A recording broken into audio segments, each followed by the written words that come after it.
Yo Kings, j'espère que ça va bien. Moi ça va super. Almost ready to go. On a notre pré-workout de down depuis un bout. On a notre Rice Krispies de down depuis un bout. Là il est 7h47. Donc on va s'aligner au gym pour 8h. Mais j'ai dit que j'allais faire plus d'intro. So, here we are. Là ce que j'ai fait c'est que j'utilise le sel mais de l'autre sens, pour voir si ça peut pas améliorer la qualité, parce que je peux faire des petits switches qui font en sorte que c'est plus plaisant pour vous de regarder. Je vais le faire. Je voulais aussi get mon mic pour que l'audio soit plus clair, mais je trouvais pas le fil qu'elle avait avec. Fait que prochainement on va faire ça, mais je veux vraiment commencer à vlogger plus puis à augmenter la qualité des vidéos, parce que éventuellement quand je suis en voyage, comme je l'ai dit, je veux vraiment vlogger que le Chris en voyage. Je veux que les vlogs soient sa coche. Genre, je veux vraiment que ce soit sa coche, puis je veux qu'on s'applique au niveau de l'editing. Donc, c'est ça. Si on peut commencer à faire des petits changements qui font en sorte que le contenu est meilleur, ben on va le faire. So, aujourd'hui, petite leçon. Ce matin, j'ai pris 2 Rice Krispies. J'avais le goût d'en prendre un 3e. Je n'ai pas pris. Je vous explique pourquoi. C'est dans des moments comme ça que faut que vous soyez intelligent. Puis c'est ça, des petites actions de même qui font en sorte que vous êtes successful, que vous réussissez à get leaner si vous êtes dans une diète, ou à maintenir un leaner body fat si vous êtes en maintien ou whatever. Parce que avant mon workout, j'ai vraiment pas besoin de tant de carbs que ça. 2 Rice Krispies, c'est 34 grammes de carbs. Ça va être bien en masse pour ce que j'ai besoin. Je m'en vais pas courir un marathon, gars. Je m'en vais juste faire un full body workout avec des sets de 4-5 reps. Fait que, puis mon glycogen il est pas deplete au point où que genre j'aurais besoin de load ces carbs.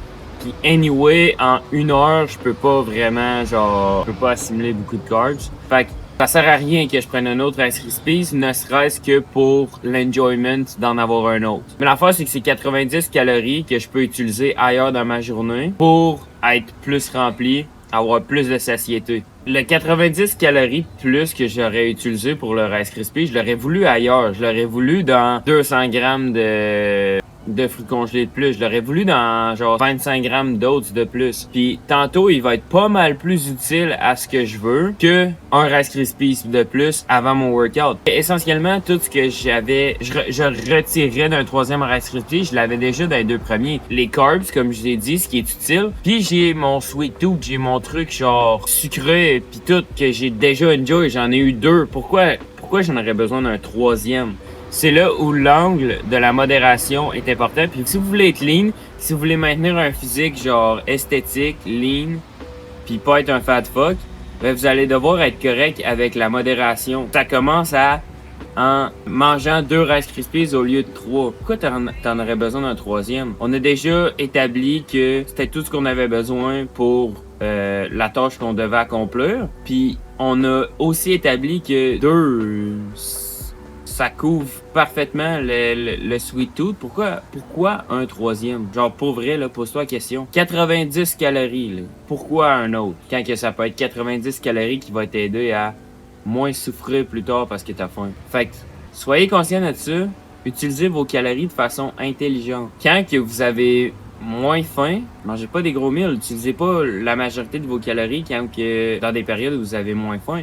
Si vous savez que c'est tout le temps le soir, vous autres, que vous avez faim, ben gardez plus de calories là. Mangez moins le matin, mangez moins l'après-midi, puis gardez-vous des calories le soir. Si c'est l'inverse, le soir, je sais pas, moi, vous finissez tard le soir, puis vous êtes tout le temps occupé, le soir, ça vous dérange pas, vous avez pas faim. Ben gardez-vous genre juste 200-300 calories. C'est là où que c'est important de vous connaître, de savoir vos habitudes, puis de vous ajuster en fonction. Fait que utilisez pas vos calories de façon inutile. Soyez smart, parce que vos actions ont des conséquences. Si vous décidez de manger ces calories-là plus tôt, ben plus tard, vous risquez d'avoir faim. Puis si vous avez faim, soit vous décidez de suck it up, puis ça va être plate, ou vous décidez de manger encore, mais encore là, ça a des conséquences. Là, vous allez peut-être être en surplus calorique et accumuler du weight si vous faites ça sur une période prolongée. Tout est une question d'optimiser ses calories, optimiser son meal timing, la grosseur de ses meals, la quantité de calories que tu manges par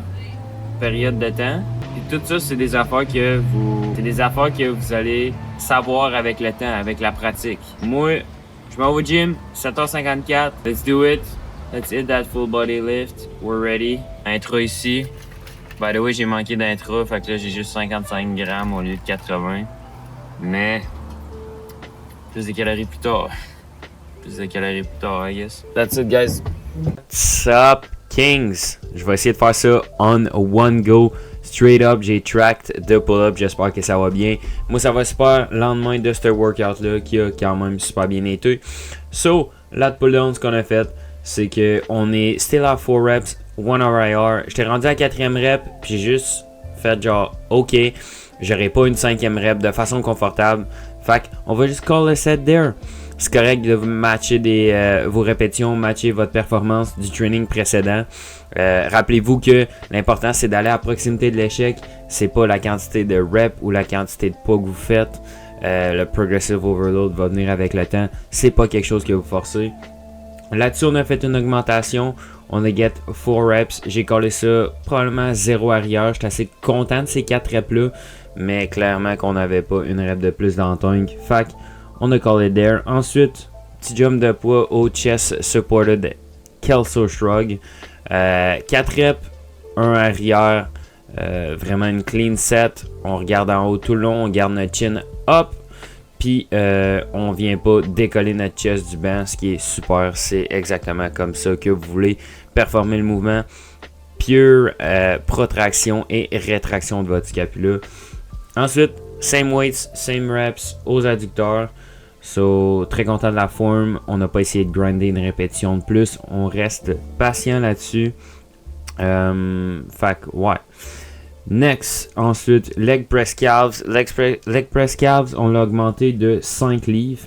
Fait que, en général, essayez de faire les plus petits jumps possibles, guys, comme je vous dis souvent.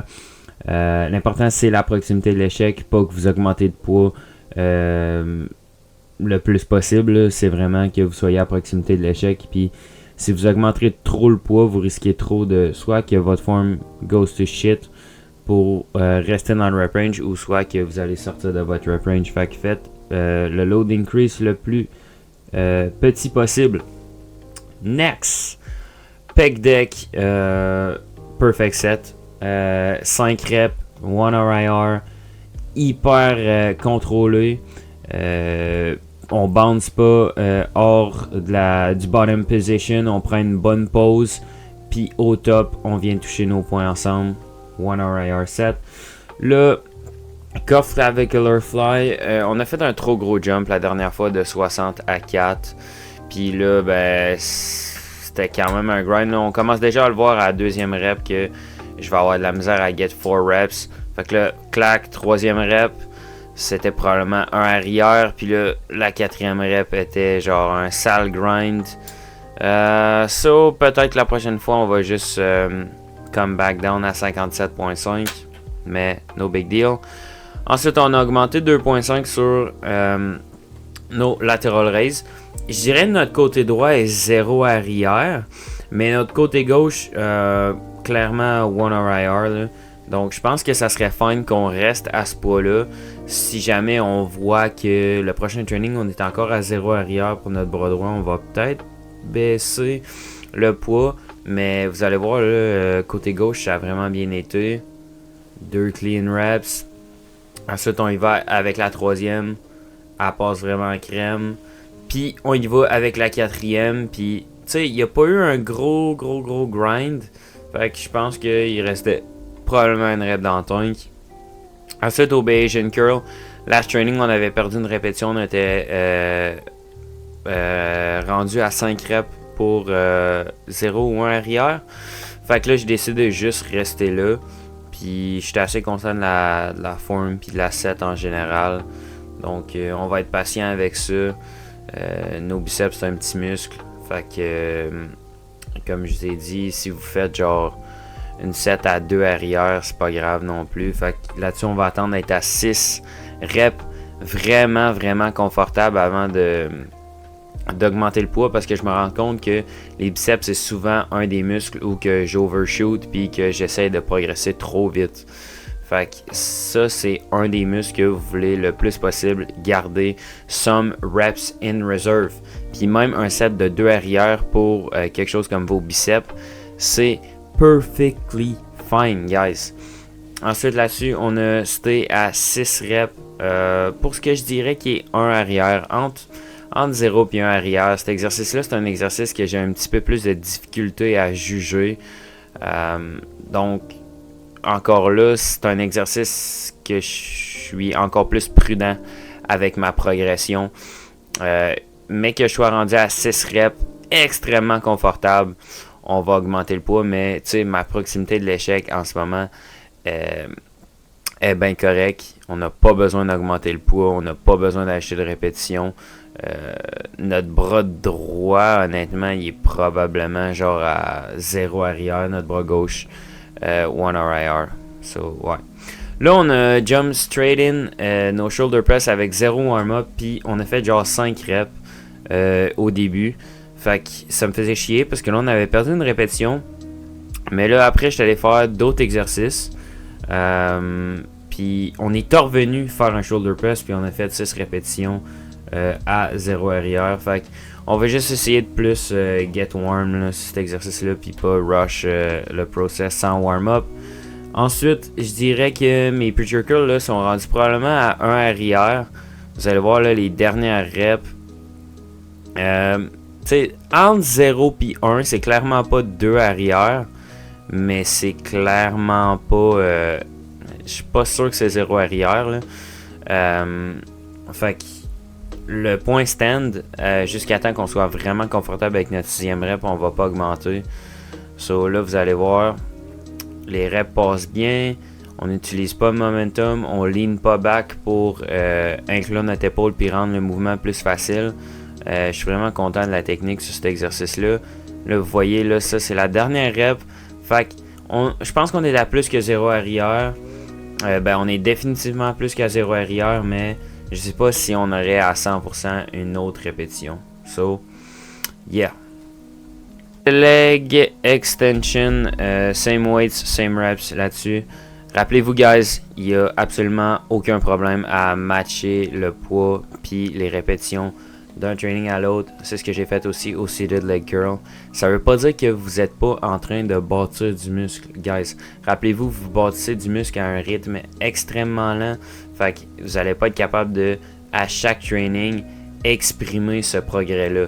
Dans le sens où ça prend du temps avant d'accumuler la masse musculaire supplémentaire pour être capable de faire une répétition ou du poids de plus. Plus que vous êtes avancé, plus que ça s'applique. Quand vous êtes un beginner, vous pouvez progresser plus vite. Mais plus que vous avancez, plus que vous bâtissez du muscle de façon plus lente. Fait que c'est normal que vous pouvez progresser vos mouvements plus lentement aussi. Puis moins rapidement. Fait que c'est ça, je suis retourné sur le shoulder press. Puis là, j'ai fait 6 reps. 0 RIR. Fait qu'il y a des exercices qu'on va faire en sorte de genre mieux warm-up en général. Parce que je me rends compte qu'il y a certains exercices sur lesquels c'est vraiment bénéfique. Puis ça m'aide vraiment à mieux performer, dont le shoulder press. Fait qu'on va mieux warm-up, on va pas rush le process.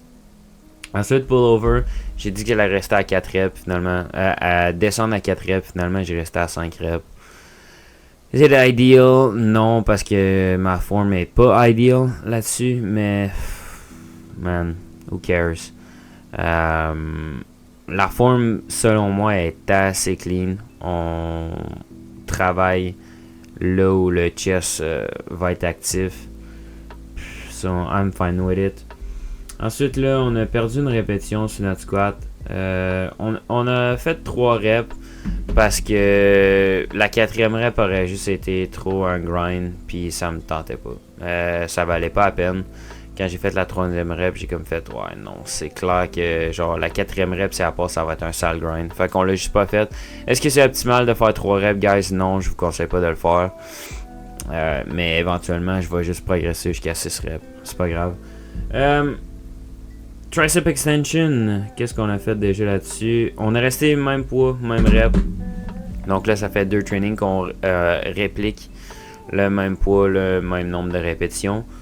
Tricep, un autre 3 reppers.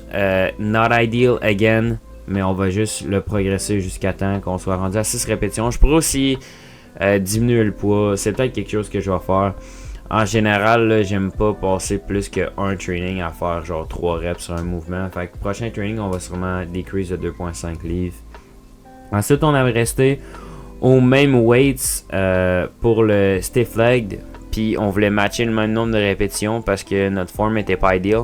Puis là, je pense que je suis assez confiant avec notre exécution pour qu'on puisse augmenter le poids. On garde notre chin up tout le long. Nos épaules ne round pas en avant. Notre upper back reste tight. Fait que je suis super confiant là-dessus. Ensuite, hip thrust, on a passé d'un 35 au 45. Fait que là, on est rendu à 6 plates pour 4 vrais clean reps à 1 RIR. Fait qu'on a encore de la room à progresser, mais éventuellement, il va falloir avoir un strength stick, un weight extender pour acheter des plates parce qu'on a malheureusement plus de place. Mais réalistiquement, on pourrait monter jusqu'à genre 10 répétitions avant que ça devienne un problème. Ensuite, unoptimal à 9 reps au decline crunch. Parce que si vous vous rappelez bien, guys, le prochain jump pour les dumbbells, il est de 10 livres. Fait que c'est de 100 à 110 livres. Fait que si je veux pas sortir de mon rep range, si je veux pas faire moins de 4 répétitions, mais j'ai pas le choix de faire plus de reps. Je pense que quand on va être rendu à 10 répétitions, on va pouvoir augmenter le poids. Mais c'était un bon set en général. Puis c'est pas parce que vous faites genre un set dans votre training à 10 répétitions que ça va ruiner votre training. Là. C'est vraiment minime. Puis ça fera pas une différence énorme si vous gardez des reps dans le tank. Si vous faites pas le cas avec votre training. Fait que c'est ce qui résume le training d'aujourd'hui. Ensuite, je vais vous laisser avec un petit peu de posing. Aujourd'hui, je trouve que ça lookait quand même good. Pas aujourd'hui, mais hier.